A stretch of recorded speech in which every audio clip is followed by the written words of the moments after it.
আল্লাহর হাবিব প্রিয় নবী মুহাম্মদুর রাসূলুল্লাহ সাল্লাল্লাহু আলাইহি ওয়াসাল্লামের ধারাবাহিক পবিত্র জীবনী আলোচনামূলক অনুষ্ঠান পবিত্র সিরাত নবী মাহফিলের পর্যায়ে আল্লাহর হাবিব সাল্লাল্লাহু আলাইহি ওয়াসাল্লাম মেরাজে আল্লাহ তাআলা জান্নাত আল্লাহর জাহান্নাম দেখছিলেন। জান্নাতের কিছু নিয়ামত আল্লাহ তাআলা তাকে দেখিয়েছেন, জাহান্নামের কিছু কষ্টদায়ক শাস্তি তাকে আল্লাহ দেখিয়েছেন। বিভিন্ন শাস্তির কথা, জাহান্নামের বিভিন্ন অঞ্চলের আলোচনা, ভয়াবহতা আমরা আপনাদেরকে শুনিয়েছি। আজকে সর্বশেষ জাহান্নামের যে আলোচনাটা করব সেটি হলো আল্লাহ রাসূল সাল্লাল্লাহু আলাইহি ওয়াসাল্লাম জাহান্নামের এক পাশ দিয়ে যাচ্ছিলেন। হাদিসটা মুসনাদে আহমদ ইবনে হাম্বল নামক কিতাবে রয়েছে। 3 নম্বর খণ্ডের 180 এবং 231 নম্বর পৃষ্ঠায় হাদিসটা রয়েছে। আল্লাহ রাসূল সাল্লাল্লাহু আলাইহি ওয়াসাল্লাম বলেন, আমি কিছু মানুষের পাশ দিয়ে যাচ্ছিলাম, জাহান্নামের ফেরেশতারা আগুনের কেচি দিয়ে তাদের জিহ্বা এবং ঠোঁট কাটছিলেন। আগুনের কেচি দিয়ে জিহ্বা এবং ঠোঁট কাটছিলেন। ঠোঁট আর জিহ্বা কেটে টুকরো করে ফেলে দেওয়া হচ্ছে, আবার ঠোঁট আর জিহ্বা আগের মতো হয়ে যাচ্ছে, আবার কাটা হচ্ছে, আবার কেটে পড়ে যাচ্ছে, আবার আগের মতো হয়ে যাচ্ছে। এইভাবে কাটা হচ্ছে, আবার জোড়া লাগছে। ভয়ঙ্কর দৃশ্য। আল্লাহর হাবিব সাল্লাল্লাহু আলাইহি ওয়াসাল্লাম জিজ্ঞেস করলেন, ইয়া জিবরিল মান হাউলা, হে জিবরিল এরা কারা? হযরত জিবরিল আলাইহিস সালাতু ওয়াস সালাম বললেন, হাউলা ফুতাবাউ মিন উম্মাতিকা, ইয়া রাসূলুল্লাহ এরা আপনার উম্মতের বক্তাগণ। বক্তা বক্তব্য রাখেন। ইয়ামুরুনা আন-নাস বিল বিররি ওয়া ইয়ানসাউনা আনফুসাহুম, তারা মানুষকে সৎ কাজের নির্দেশনা দেয়, নিজের ব্যাপারে ভুলে যায়। ওয়া হুম ইয়াতলুনাল কিতাবা, তারা আল্লাহর কিতাব তিলাওয়াত করে, আল্লাহর কিতাব মানুষকে পড়ে শোনায়, অথচ আফালা ইয়াকিলুন, তারা নিজেরাই বুঝে না। তাদের চিন্তায় এই কিতাবের হেদায়েতগুলো রেখা কাটে না, দাগ কাটে না, তারা আমল করে না। বেআমল একটা কঠিন সাজা, জিহ্বা এবং ঠোঁট কেটে দেওয়া। হাদিসে আছে আল্লাহ তাআলা কিয়ামতে যখন সারা পৃথিবীর মানুষগুলোকে এক ময়দানে একত্র করবেন, হিসাব এখনো শুরু হয়নি, শুরু হবে। আল্লাহ রাসূল সাল্লাল্লাহু আলাইহি ওয়াসাল্লাম বলেন, সর্বপ্রথম এক ব্যক্তিকে আনা হবে, জিজ্ঞেস করা হবে সমস্ত হাসরবাসীর সামনে, তুমি আমার জন্য কি করেছো? লোকটা বলবে, আল্লাহ আমি আপনার রাস্তায় জিহাদ করেছি, কাফেরদের বিরুদ্ধে আমি যুদ্ধ করেছি, আমার রক্ত দিয়েছি, আমার জানটা কোরবান করেছি, জান বাজি লাগিয়েছি, আমি শহীদ হয়েছি। আল্লাহ তাআলা বলবেন, মিথ্যা বলছো, তুমি এই জন্য যুদ্ধ করেছো, মানুষ আমাকে বাহাদুর বলবে, এই জন্য যুদ্ধ করেছো, মরেছো, মৃত্যুর পর তুমি শহীদ বলে মানুষের কাছে পরিচিত হবে, সেটা তো দুনিয়াতে তুমি পেয়ে গেছো। এখন তোমার কোনো প্রতিদান আর নাই, তোমাকে এখন জাহান্নামে নিক্ষেপ করা হবে।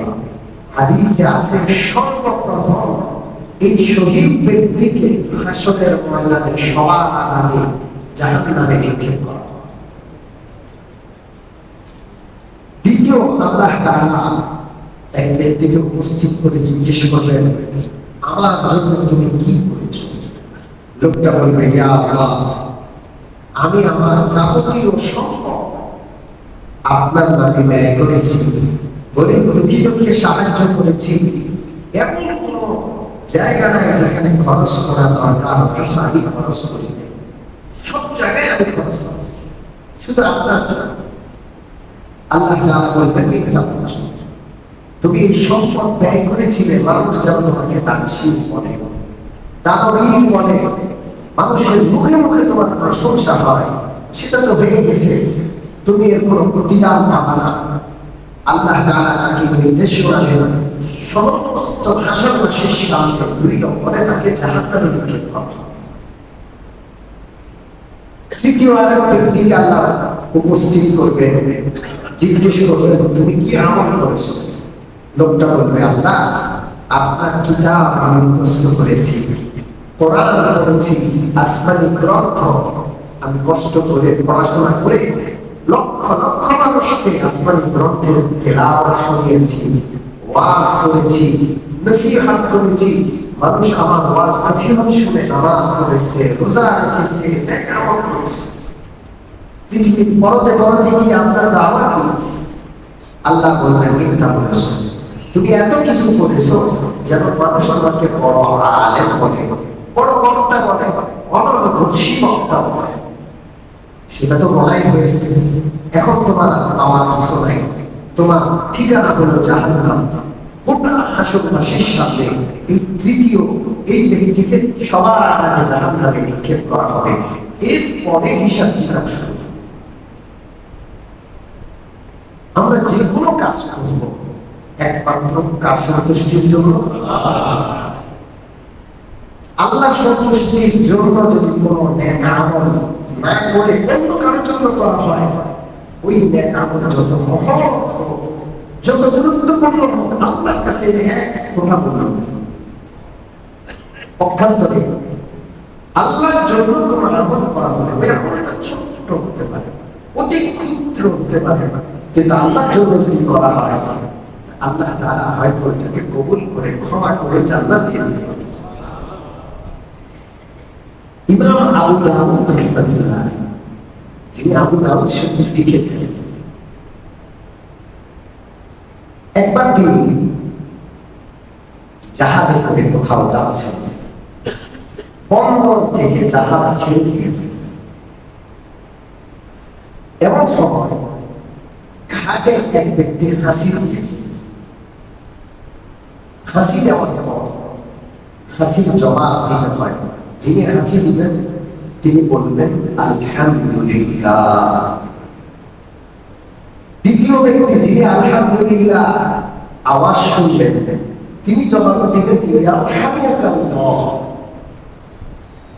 যিনি আলহামদুলিল্লাহ বলেছেন, উনি যখন ইয়ারহামুকাল্লাহ শুনবেন, তিনি আবার জবাব দেবেন ইয়াহদিকুমুল্লাহু ওয়া ইউসলিহ বালাকুম। একটা হাসির সাথে কয়টা দোয়া? জোরে বলেন।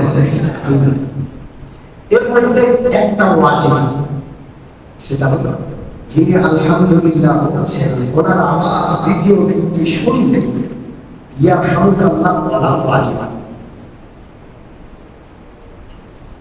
ইমাম আবু দাউদ রাহিমাহুল্লাহ জাহাজ বন্দর থেকে ছেড়ে দিয়েছে, জেটি থেকে আলাদা হয়ে গেছে, জাহাজ চলে যাচ্ছে, এমন সময় ঘাটের এক লোক জোরে হাঁচি দিয়ে আলহামদুলিল্লাহ বলেছে। ইমাম আবু দাউদ আলহামদুলিল্লাহ আওয়াজ শুনেছেন, কিন্তু জাহাজ তো ছেড়ে দিয়েছে।